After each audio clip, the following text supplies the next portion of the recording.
including the finals of the 2001 NCAA championships in Cael's junior year. It was earlier that same season when Sanderson and Cormier squared off in a dual meet. Cormier, he's already behind. He's already behind. Sanderson's already got him off balance.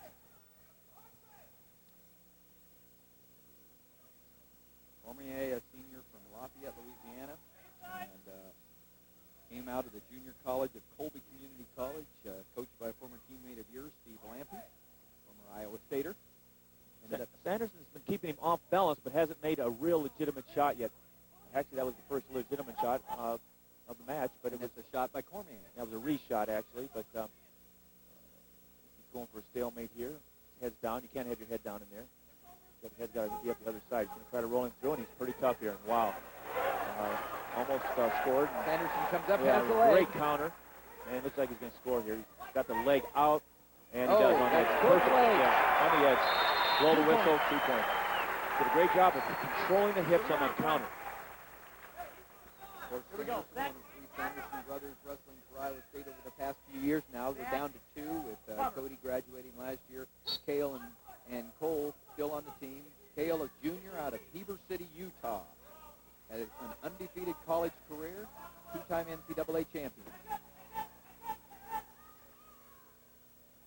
Cormier came out of a red shirt last year about this time against Arizona State. He placed Papalizio as the starter. He planned to only be a junior eligibility-wise at this time, but he's in his final year, and he fell 1 match short of earning All-American honors last year for the Cowboys. Doing a good job of bumping him on the whistle, doing a good job of controlling, looking for an arm bar.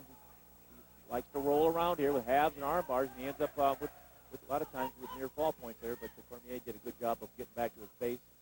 And he's up in the air again. Boom, slams into the mat. It's 2-0. Sanderson with a minute and a half gone and a minute and a half left in the first period. Ahead 2-0, riding Cormier tough.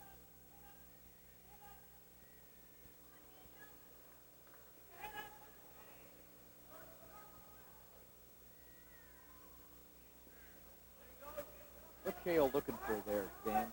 I was looking for a cross-face cradle, and he's looking for arm bars and halves to roll. You know, he likes to, be able to put people on their backs, but more than that, I think he just likes to wrestle. He's just constant motion there and just looking for situations. And usually when he gets in tight situations, he's able to come out pretty good, just because he must wrestle like this in practice a lot, because there's a lot of openings for the opponent, but just can't take advantage of them because he's controlling the hips so well.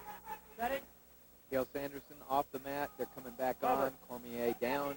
Sanderson coming on top with 48 seconds left. Still ahead 2-0 after an early takedown in the first period. Sanderson looks so comfortable on top, as Dan has been describing. He basically allows Cormier on a stand-up to get away from escape and to score 2-1 now. He's a very business-like, in his methods there, Cael Sanderson. Well, Cael was like, he got tired of riding there a little bit because he wasn't getting any back points. Nothing was happening. He wants him scoring, so he's going to give the other guy a point, so he gives him a better chance to maybe score some takedowns now. Critical 20 seconds, and you let up sometimes, and you can score. Sanderson trying to work the head, looking for, the referee holds up the stalling warning. Coach Smith doesn't like it. Yeah, I don't think there was stalling. It's just that one guy's working a lot harder than the other, so hey, pick it up a little if you want to don't look like you're stalling. We asked Bobby Douglas about Cael setting the record at the team duels. He has all the qualities of greatness. And I know he's not interested in records. He's interested in winning. The records just happen to come along. That's Bobby Douglas, the coach of Cael Sanderson, who has yet to lose in his NCAA career. Now he started down, and the score is 3-1 because Cael Sanderson, who started down, got an escape. They're both on their feet, going after it again. But like you said, it's Cael Sanderson going after Cormier. He's got his back to the mat, to the edge of the mat, and there's no doubt on who's the aggressor. You missed the start here, but Cael really didn't explode out. He kind of going back in, looking for the hip control, looking for reversals, looking for a situation. Cormier needed to ride him a little longer, just kind of let him go. But with a minute 21 of riding time, he needed to knock off some more riding time. He wants to be in this match. But Cael wasn't really working real hard to get out. Just kind of looking to do some kind of what a lot of people call funk, but it's pretty solid for him. You know, good low shot, hand in there like glue, and he gets that ankle up and going right to a takedown. Sanderson got that shot that Dan was talking about, went for the other ankle, got the 2 points, and now the score is 6-1. I don't know if you saw John Smith there, but I saw him. He kind of got a little depressed there. It's just the idea that he felt Cormier didn't try hard enough to counter that, which he probably didn't. But he's down.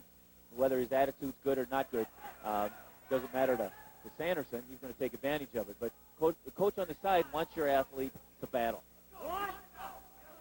And that's something that Cael Sanderson is always doing, and there he is. He's like a gladiator. He's just going after him. He just gives Cormier the escape to go after him again. As you pointed out, he's tired of not getting any back points on top. He's just going to get as many points as he can on the feet. It's 6-2 now, 15 seconds left in the second period. That's 3 on the strength of 3 takedowns. There, Sanderson in, but good hip action, able good to counter there, hip yeah. out there, and that's the end of the second period with the score 6-2 going into the third period. Cormier will be down now. Sanderson coming on. Got a lot of riding time already. Right. Riding time is 47, and he's on top to try to build on that.